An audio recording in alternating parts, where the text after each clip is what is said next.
What up, YouTube? I'm MB3, the Blue Lantern of Sector 2814. Welcome to my first YouTube video. I'd say welcome to the channel, but that's a completely different video.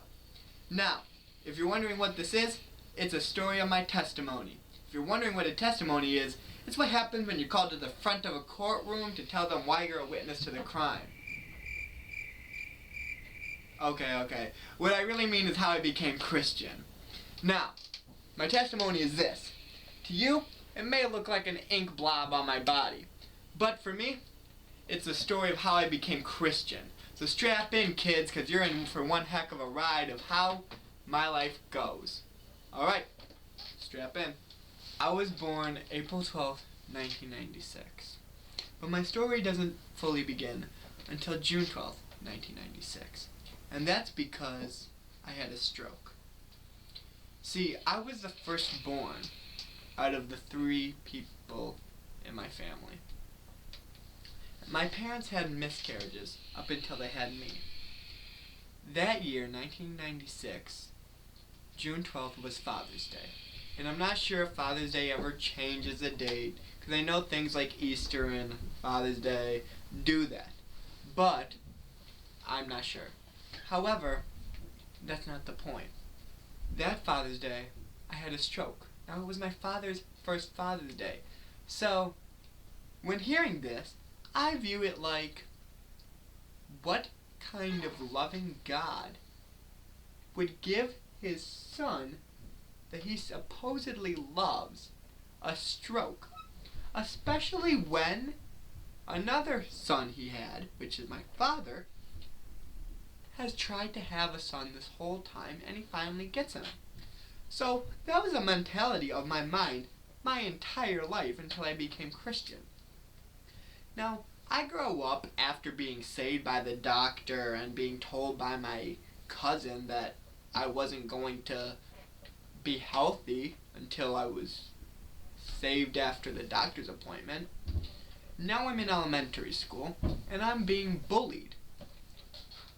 And when I say bullied, I mean like you see in like cartoons. Like, you know how they get like pushed around, tripped, spit on. That was me. I even got a face full of the wood chips from the playground during recess. I remember that. Oh, I hate that taste. Still taste it. Anyways, so I grew up that whole time and it keeps going from essentially 1st grade to 6th grade. Did I mention, no I didn't, that I had to change from one school to another because of my stroke? I had to leave all my friends in 2nd grade behind because of the fact that the schools where I were didn't have the necessary programs to keep me learning. So I had to move to another county, another place, another school. All new people and still being bullied. The same way, mind you. The exact same way that I was in the previous school. Didn't help. In fact, it probably made it worse because now I was labeled. I remember having a cast on my left, this is my right hand and right leg because I couldn't properly move them.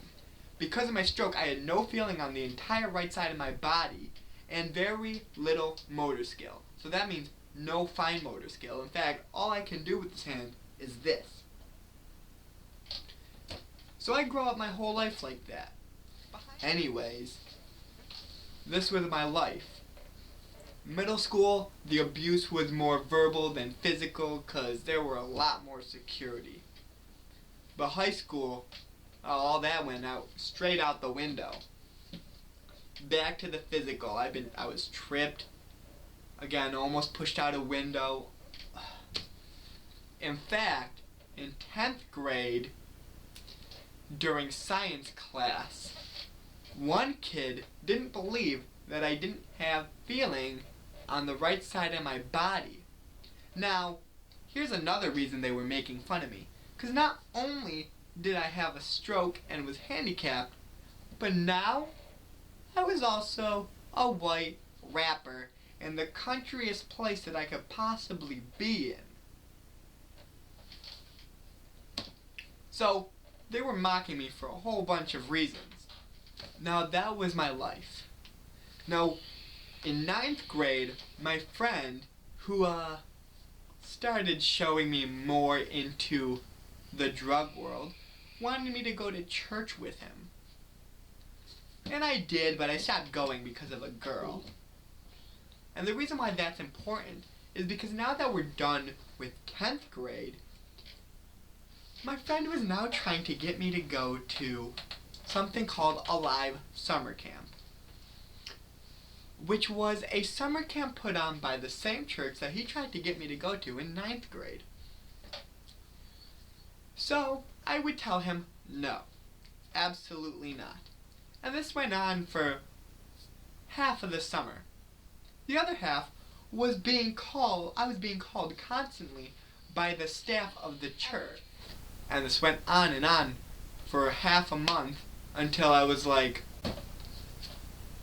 no, I'm not going. And then, ready for it?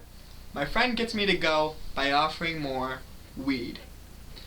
So I take it, but I also bring some alcohol. Yes, I got on the bus to that summer camp drunk and high. And so, there's some video on the internet, I'm not sure where, but you could try to find it. Each bus that we were on had a song that we were doing. My bus was Fireworks, by Katy Perry. Which I'm telling you this so you could go find it on the internet. And if you find it, yeah, put it in the comments so I could watch it, because I don't know where it is. Anyways, if you look at the video, you could tell clearly that I am out of my mind. My eyes are glazed over and I'm just looking like...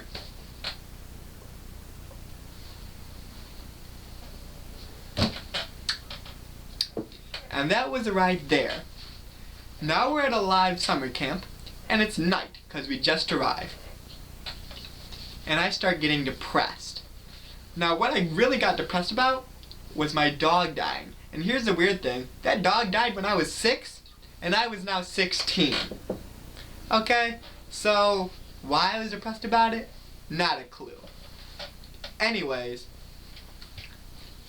so because of that, my friend was offering to help me pray for it. We prayed for my depression about my dog, and also my no-no, because he had died a few years prior. And so we did. We prayed. And the next night, during a live summer camp, the second day, they were debuting their first original song called Greater Still. If you want to hear it, link is also in the description. Anyways, during the bridge, pause for a second. I'm assuming you've paused the video and gone watch that song because you're going to need to know the chorus, the bridge to know what to understand what's going on. So I'll wait for you. Are you back? Okay, you're back. So during this bridge, we are not lost, we are not hopeless, I start crying my eyes out. I'm not sure why, but I do. So I run to the back of the church and grab onto the pew for dear life. The youth pastor at the time realized I was crying, so he walked up to me and put his hand on my right shoulder and prayed a generic prayer of healing. And after he was done, literally the second he finished, a cold sharp tingling went down the right side of my body and I gained 80% of my feeling after 16 years without any feeling whatsoever. Right? Now I am freaking out, so I start hitting my friend. And he's having his own moment, so he's ignoring me. Now because of that big church and it's a summer camp, they had security. So that security guard noticed I was punching a kid trying to get his attention. But they don't know the attention part, so what do you think they're gonna do? Yep, if you guessed grabbing me and pulling me away, you guessed right. They asked me what happened, and I could barely speak. I mustered out enough words to explain it, but that's about it. But because of what they just heard, They dragged me all their way around the church, telling each and every leader in the church what happened, up until the point where I met the pastor's wife. Now, I think it's prudent at this time to tell you who the pastor is and the pastor's wife. The pastor of the church that I am talking about is Pastor Pierre du Plessis from the Father's House in New York. Anyways, I meet his wife and I tell her what happened. She runs up there, tells everybody to shut up while worship is going on, grabs the mic from her husband and says, "You all have to hear this," gives the mic back to Pierre, and then tells me to come back up. Pierre interviews me, quote unquote, and tells me to tell everybody what just happened. So I introduce myself like, "Hi, I'm Michael," and I tell them what just happened. 16 years ago I had a stroke, and I had no feeling, but now I do. And literally every single person in the congregation started to cry. One. It was like dominoes. That's how everybody started to cry. And then, after that, I knew I was the cool kid in campus. But I still didn't believe in God. What do you expect? Something weird just happened, not knowing truthfully who God was this whole time because I was lying about being Christian? Yeah. Not really sure what's going on. But it wasn't until I left that camp that I realized that God was true. I walked in to high school that September 9th, right after camp was over, with bleach blonde hair, earrings, and by earrings I mean cross earrings. It wasn't just like dangling earrings. It was cross earrings. I had the whole get up, wearing the cross, Jesus shirt like I'm wearing right now, Seek, Trust, Lead, Psalms 9, 10, 11, right? That whole thing. Wearing the whole thing, walk in, and immediately I get stopped by one of the most Christian kids in school. And he immediately recognizes that this kid is special. Now I'm still getting bullied, just not there, in something called Womoko, or BOCES, if you guys know what that is.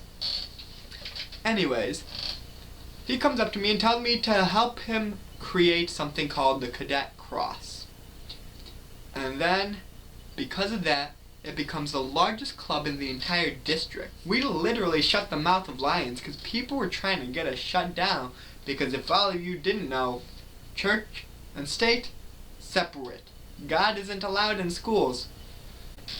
Don't tell our principal that because he didn't listen. Ha! See, club was illegal, but we kept going. Now it's years later. I realized I didn't need to bleach my hair or wear these crazy outgoing things telling you, hey, I'm a Christian. They should know by the way I act. And so I did. I get back into rap because at the point in time when I became Christian, I quit rap. But now that I realized exactly what was true, I started rapping again, but specifically for God. And if you want to hear any of that music, links right here. Another channel of mine. Thanks for watching the first ever video of the Blue Lantern in Sector 2814. If you liked my testimony, give this video a thumbs up and make sure to comment below. Also, subscribe.